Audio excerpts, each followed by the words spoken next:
We're at Lexington Comic Con. Chief,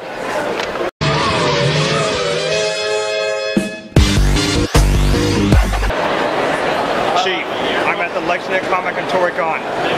I'll be with you in a minute. This is going to take some time. Alright, we are here with Bob Layton, and we had a question for you from one of our watchers.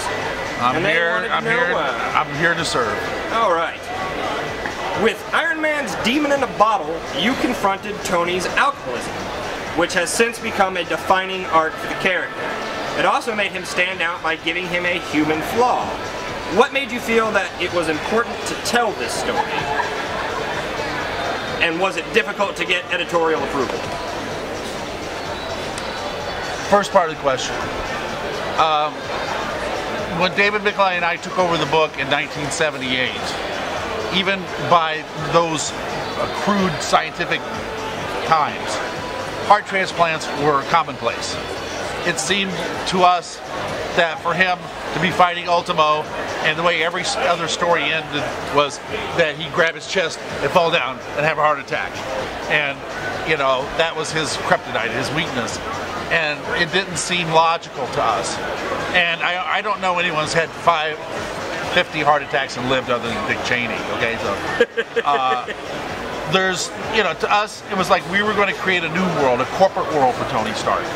Something that was going to be the thrust of everything. And we wanted to get a creative way to give him an internal weakness. And alcoholism and drug abuse or what have you is it's an industrial drug, you know, disease. It's a corporate disease. You know, it's what Wall Street guys get, and it's what, you know, the heads of corporations get. You know, it's a little, you know, 3 martini lunch, that kind of thing that gets out of hand. And having experienced alcoholism in my family, it seemed like kind of a prudent thing to do. In this answer to the second question, there was no editorial problems at all. We went to our editor at the time. We said, look, we're going to change some things. And they knew we were overhauling everything anyway. But by that time, Iron Man had gone from being almost canceled to being like one of Marvel's top books. So we didn't really have a problem getting, you know, suggestions through. But so I remember all of us went into the editor-in-chief's office and we sat down and said, look, here's the plan. We want to make Tony Stark an alcoholic, build it up over a year, and then resolve it, and then be done with it. So now he always has that hanging over his head, but, you know, people are always going to be worried, was he going to fall off the wagon or whatever. But, you know, it's to show that he's an obsessive compulsive. We defined his obsessive compulsiveness, and all they said was, the only words that were said to us was, do it right. And we left the office. That was it. Just do it right. Nobody fiddled with it. Nobody came in and told them we had to do anything else. We did the story exactly the way we planned. There was no problem with the Comic Code Authority. Nothing we did violated the Comic Code's standards of ethics. That was it. Awesome. That's a great story. Now, I personally really expected to see it come up in the movies at some point, and we were just kind of talking about that before we were filming. And then I was always sort of wondering when the blood poisoning came out, I was disappointed because I thought maybe it was going to be, oh, that's cool. I thought maybe it was going to be he was testing his blood alcohol content or something. And then in the latter movie they went into the anxiety issues. Was that just a modernization of your humanization? No, I was very fortunate to spend a lot of time with Downey on the set, him and Favreau both, and had great conversations with them. One of the reasons Downey signed on to do this, one of the reasons that he was motivated to play Tony Stark was because he had lived that life himself. Yeah. And, you know, to him, it was kind of semi-autobiographical, you know? That's always what I thought made him such a great casting. Well, the great thing about Downey, yeah, if you're telling those drunk stories, he's always going to win, you know? Like the worst drunk night he ever had, he had them all, right? So, but the problem was, and Favreau said this very clearly, that Marvel's tone was to be upbeat, to be lighthearted. So he pretty much said that we will never do Demon in a Bottle.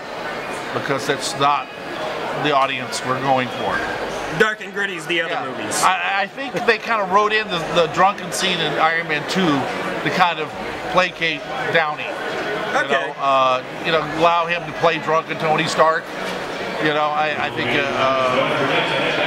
but yeah, I was disappointed, and the fans were disappointed because that's obviously a seminal story. I mean, voted one of the top 20 comic stories of all time, but Marvel won't do it. Especially with that drunken scene you were talking about. I really thought they were laying the seeds for it early on. Yeah, well, I guess that's part of they wanted to hang on to you guys. Here's the thing, though. When you call it an Easter egg. When you get to Marvel Phase 10, all right, and they reboot Iron Man, if they're going to be doing a darker Marvel universe, maybe they will do it. Something. I mean, again, it's ridiculous not to do their seminal stories, you know. But I understand their thinking, and so far it's paid off. So, you know, I mean, keep it lighthearted. Don't get too heavy on anything. You know, you don't want to alienate the general audience. And Demon in a Bottle is pretty heavy. You know, yeah, totally.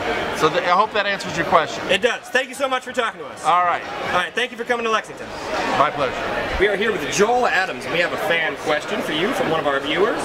On King of the Hill, did you design the characters after they were written, or did their personality come from your design? And was there any personal influence or inspiration on Dale Gribble? Dale Gribble is one of my favorite characters from anything ever. Well, I will say, unfortunately, Dale was sort of established before I got there.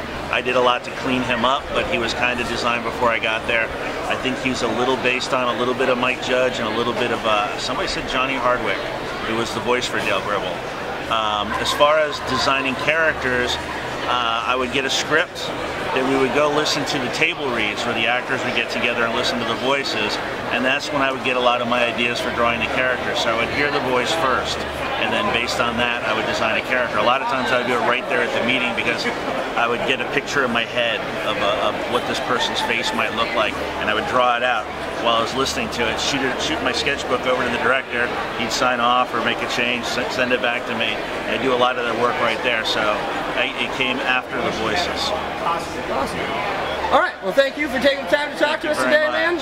We all love King of the Hill. I still watch the reruns literally every night. It is the best written animated show ever on television. Hey guys, Animia here at Lexington Comic Con. You can check me out at Facebook.animia.cosplay or on Instagram and Twitter at animia.official. All right, thank you for coming to Lexington. Thank you guys.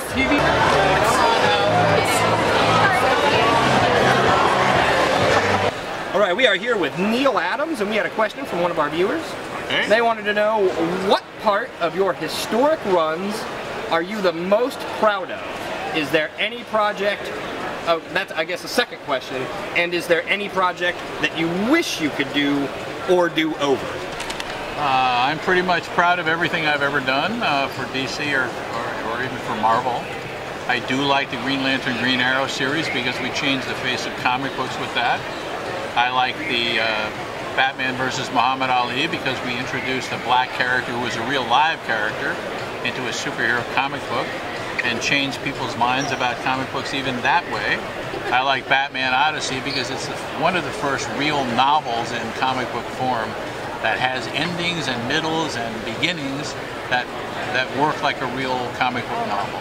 So really my collaborations with other writers and doing stuff on my own are essentially what I do every day, and I would have a very difficult time trying to pick one out. I guess up until Batman Odyssey it would be Superman versus Muhammad Ali. Awesome. Alright, and is there any kind of dream project or character you've never gotten to work on that you really wish you could? No, I think what happens is that I tell DC or Marvel that what I'd like to do, and they say okay. Awesome, I imagine. Alright, well thank you for taking the time to talk to us, and thank you for coming to Lexington. My pleasure. We are here with Scotty Young, and I have a couple of different fan questions for you. Alright. Alright, first ones was, you have an amazing sense of animation in your art style. I do, yeah. What cartoons influenced you, and have you ever worked in animation? What cartoons influenced me? I would say a lot of Darkwing Duck when I was growing up, a lot of DuckTales, a lot of Tailspin, Beetlejuice the cartoon, pretty much Looney Tunes, obviously. What was a steady diet of Looney Tunes growing up. And then yeah, I did work, I've worked a lot in animation through the early parts of my career. While I was working on comics on the side, I would do character designs and development art for some shows that were trying to get on air, and then some shows that were on air. So I don't do it as much anymore. I kind of work on stuff more on my own, and I'm more interested in pitching my own stuff every now and then. But yeah, so. Are there any cartoon characters out there that you had design influence on that we might not know? Not what ended up on. The only stuff that I've done that ended up on screen was like background characters on Legion of Superheroes. Gotcha. Years back. But I did development work on different versions of Thundercats. As you know, my stuff never. The show that ended up on air was generations past what I had worked on. But gotcha. But you were in the concept. I was somewhere in that. Yeah. Yeah. Okay. The next part of that question was, what would you say to someone doing a I Hate Fairyland the animated series? Oh, I would love it. Yeah, absolutely. Hopefully one day we'll see live action and animation and toys and the whole nine. All right. Our second fan had a question, and it was, your baby variant covers are my favorite things to look forward to in Marvel publishing. In fact, some titles I only purchase for that cover art. Awesome. Is there any chance of you ever doing something similar with DC characters? I don't see it being likely. I've been an exclusive artist with Marvel for almost 15 years. So outside of my creator-owned work, most of my comic work is through them. So as of now, no, but I never say never, but no plans to at the moment. Awesome. Well, thank you for taking the time to talk to us, and thank you for coming to Lexington. Thanks, bud. Thank you. I am the terror that flaps in the night. I am the pimple that shows up on prom night. I am Darkwing Duck! You work too damn hard on those wings.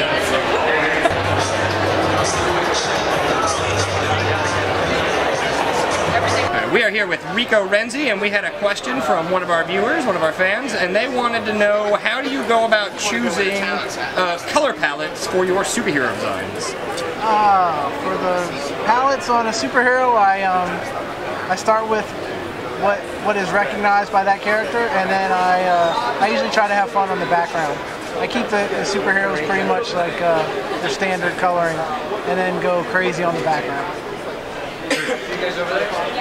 Awesome. All right, well, thank you for coming to Lexington, man, and thank you for taking the time to talk to us. Yeah, man. Thanks. Make like a high, make a honey ho.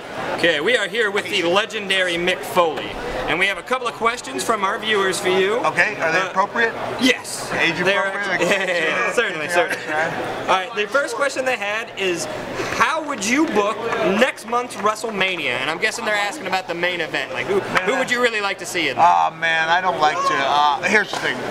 I don't like to get too insiderish, you know, so I'm going to give you a deep philosophical answer.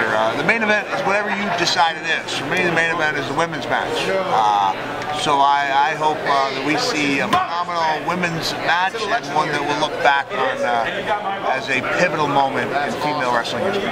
Awesome. You like how I avoided that question? All right, the second question, and if I ask it and you don't want to talk about it, that's fine. A good chance. Okay. The second question was, we seem to be ramping up on more McMahon drama as the headlining stories in the WWE.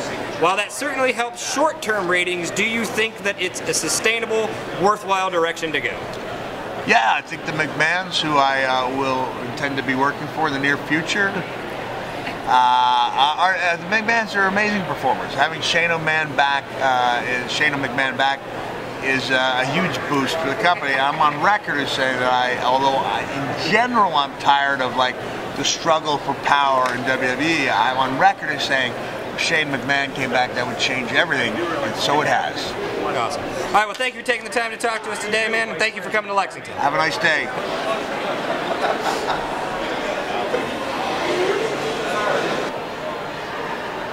Here with Daryl Banks, and one of our viewers had a fan question for you. Give me a second here. This one sort of goes on.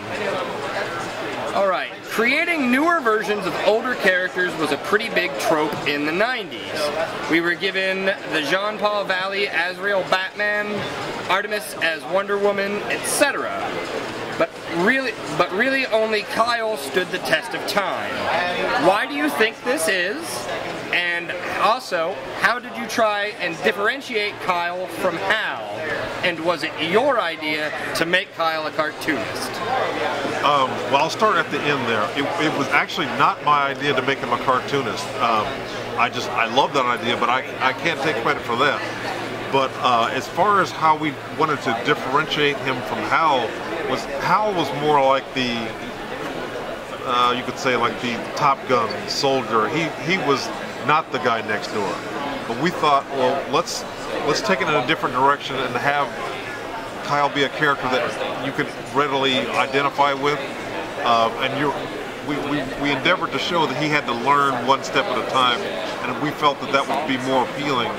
And I think that had a lot to do with his enduring qualities. And our next question was, on what happens to Kyle's GF, Alexandra, and Fridging, what's your take? Did you have any idea that it would still resonate today? No, I didn't, but the ironic thing about the whole Alex in the fridge is the original version was different than what the public ended up seeing. I don't know how many people are aware that when I originally drew that panel, the refrigerator door was open. You could see clearly that she was intact and that the fridge had been hollowed out.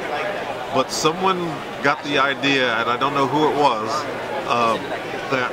that was too graphic to show apparently.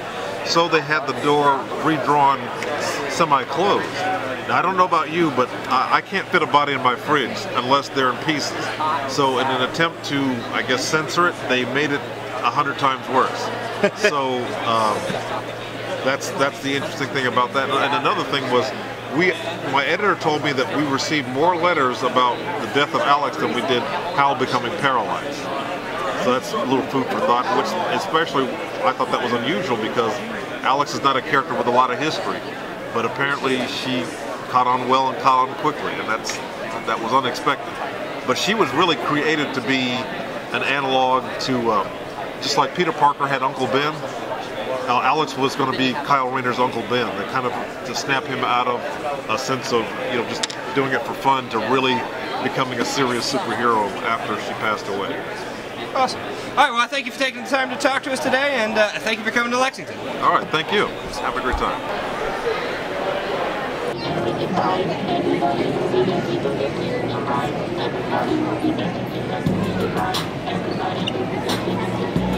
Everyone's just waiting for him to do something.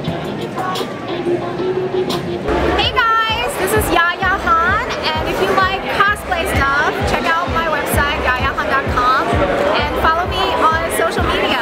And also, Lexington Comic Con is awesome. There's got to be a picture. Awesome. Thank you.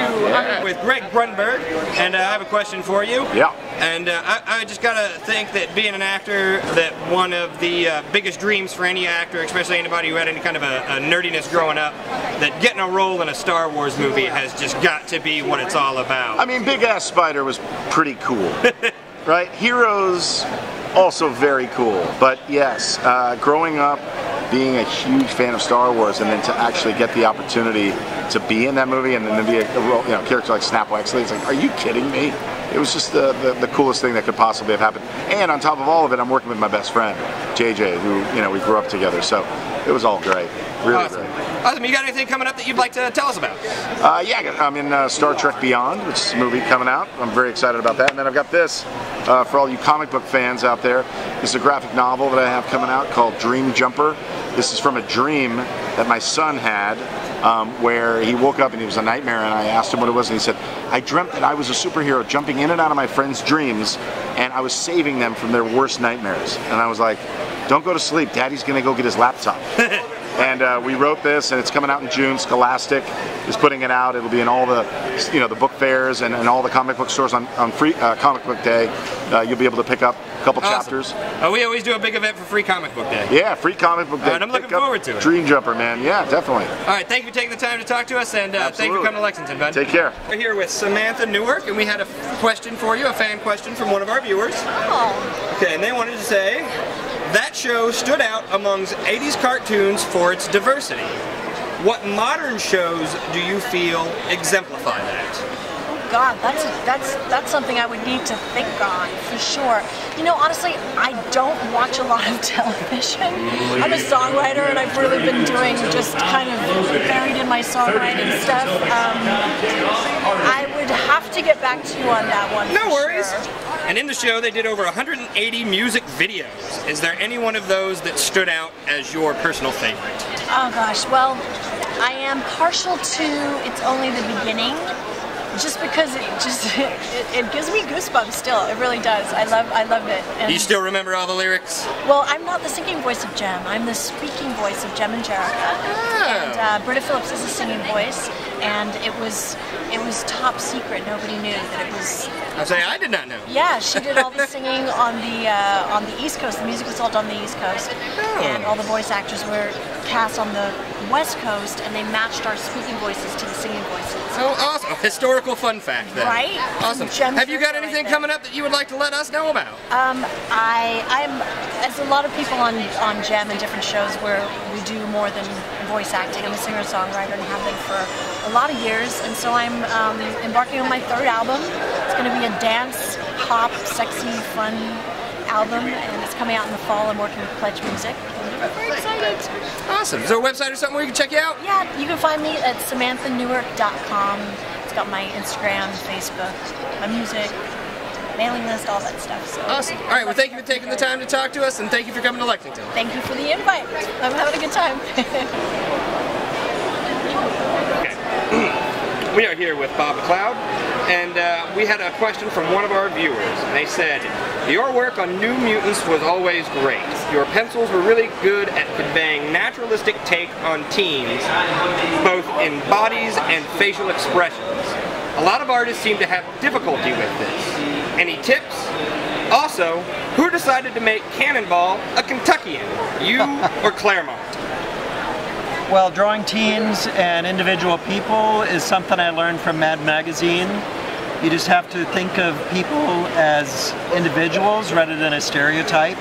So everyone has slightly different facial structure and body structure, and you just pay attention to what makes them unique and try to draw people as opposed to just stereotypical body, like superhero bodies, which is what I always tried to do. As far as who came up with, what was it now? Who made Cannonball from Kentucky? We love our superheroes around here. Well, Cannonball was my favorite New Mutants, but he was made from Kentucky by the writer. Chris Claremont decided he should be a hillbilly from Kentucky, coal miner. Awesome. All right, well, thank you for taking the time to talk to us, and thank you for coming to the con. You're welcome.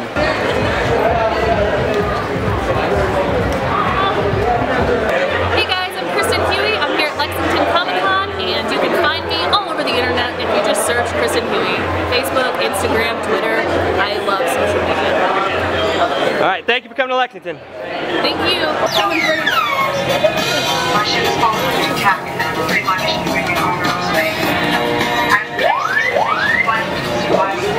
Hey, my name is Cade. I'm with the Masters of Affairs. We do Rocky Horror Picture Show shadow casting at the Kentucky Theater in Lexington, Kentucky. Check us out once a month, 11:45 showtimes. See you there. Hello everybody, this is Jason David Frank, the Green Ranger, and we are here right now in Lexington. As you can see, the Lexington floor is like super busy. You guys just seem to be taking a break because you guys are tired of walking around. Is that it? Yes. Taking a snack break. This has actually been here 4 times. I wasn't here last year, but it's exciting to be back, and got a lot of fans waiting over there, so maybe you'll get a chance to film me saying hello to everybody. And he's the horse. I thought he sneezed, but he's just the horse. So we got some fans waiting in line, and just did a Q&A with some of my other co-stars, and did a My Morphin Life new reality show. Where can we see that at? Season 3. Go to Con TV. Season 2 and Season 3. Con TV is kind of like a network 24/7 for comic goers, which I call everyone here. And it's a great network, great show. And then you can also check out Season 1 on YouTube on Bat in the Sun. And we got a lot of good stuff coming in. So you guys know big stuff are happening next year. You know, they got a new Power Ranger movie, they got a bunch of stuff. So a lot of stuff is going on, and it's going to be exciting. All right, so it's going to be good. All right, hello everybody. Your fans, thank you guys you doing good. Thank you, buddy. Thank you, man. How are you guys? Thanks for waiting, guys.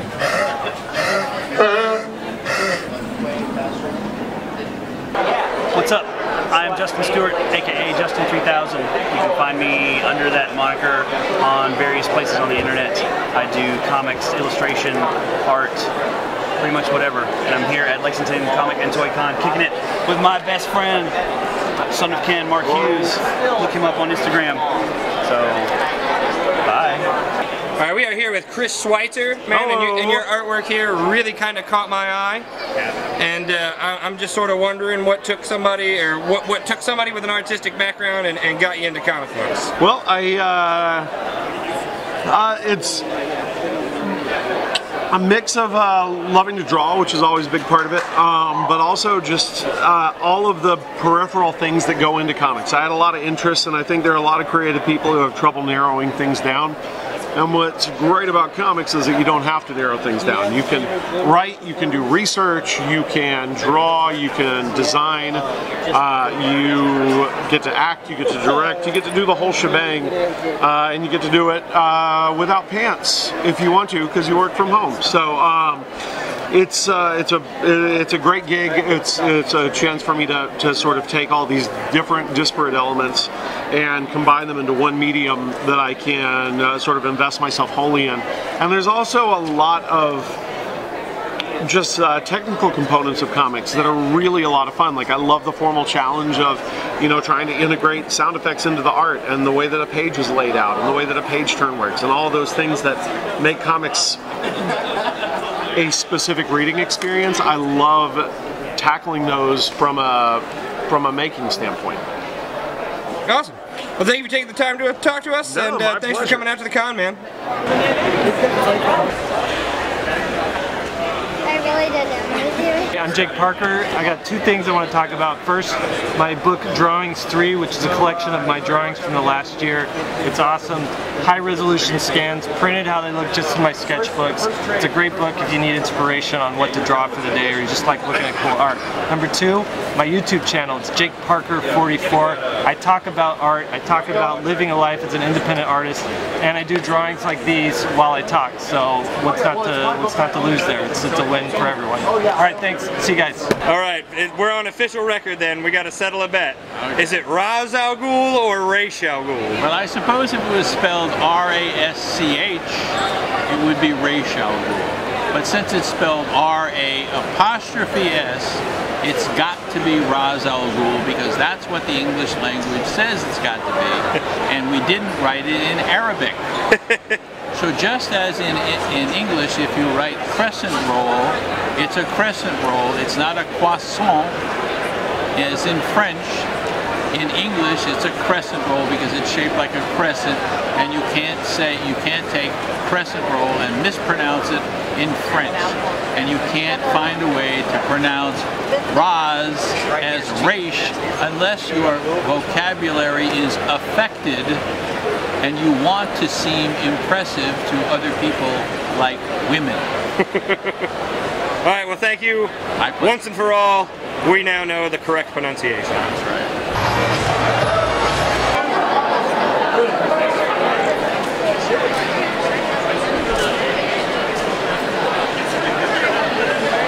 Hello, we are here with Denise Crosby, and we had a question for you for our video. You sort of famously walked away from your role on Star Trek, and some people were just kind of wondering how come you left Star Trek, and did you ever have any regrets about leaving it later on down the road? Well, the reason I left, it was a creative decision that, you know, was months in the making. I just was very concerned about the writing of the show and the writing for my character.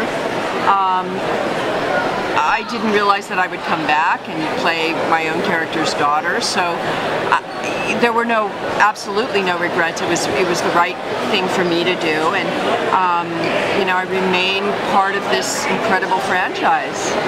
Awesome. All right, well, thank you for taking the time to talk to us, and thank you for coming to Lexington. Thank you.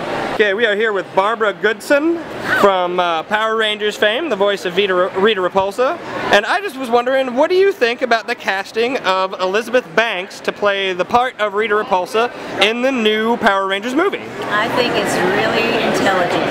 I think she's a hot commodity. She knows how to do comedy and drama, so she could probably balance the mix of being funny with Rita and being evil. She'd probably do her own take on the voice. My guess is that she won't be doing that guttural scream. She'll just be doing her raging anger in her own way. But I have offered my services to do some coaching. If she that's great. Get guttural with it. Oh, that's awesome. So are you excited for the new movie? Yes, I'm also, fingers crossed, I'm hoping for a cameo, but you know. Never know. All right, we'll keep our fingers crossed for you too. All right, thank you for taking the time to talk to us. Thank you for coming to Lexington. My pleasure. Hello, I'm Ruby Rod, the intergalactic king of the airwaves. Everybody tell me how you doing here at Lexington Comic Con.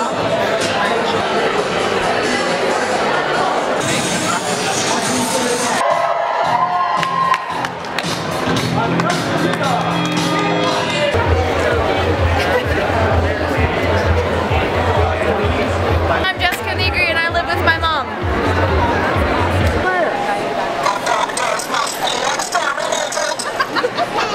Here, he's gonna photobomb. That's awesome. Oh, wait, look. Are you serious? Look, guys. Woohoo! Check it out, the first only Batmobile marriage proposal. Batmobile Are we doing it right, man? proposal. Yes! Hold on, wait for it. We gotta see what she says first. I said yes! She said yes! Woohoo! That's how you do a convention. Here with Walton Goggins, and we had a fan question from one of our viewers here. They wanted to ask you, they said that, I have heard that Quentin Tarantino is super easy to work with and that he frequently requests the input of his actors. Would you consider him to be one of your favorite directors to work under, and how much influence do you get to have into your own character? Well, I would say he is not one of, he is the favorite director I've ever worked with, and you get influence in the sense that he invites you to his party because he knows that he can execute what he has in his imagination. And he's a very, very, very specific filmmaker, and you are lucky if you are invited to participate in a character out of his imagination. Awesome. There you go. Thank you so much. Thank you for taking the time to talk to us, and thank you for coming to Lexington. Absolutely. Happy to be here. Awesome.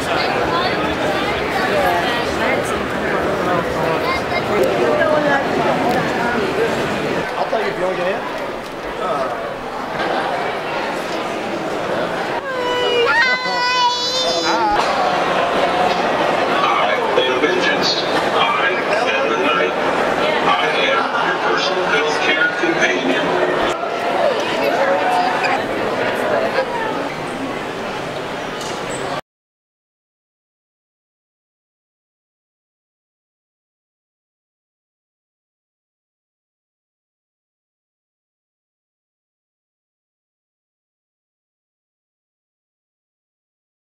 All right, we are here with Walter Goggins, and we had a question for you. Walton Goggins. What did I say? I just said Walter, didn't I? I'm sorry.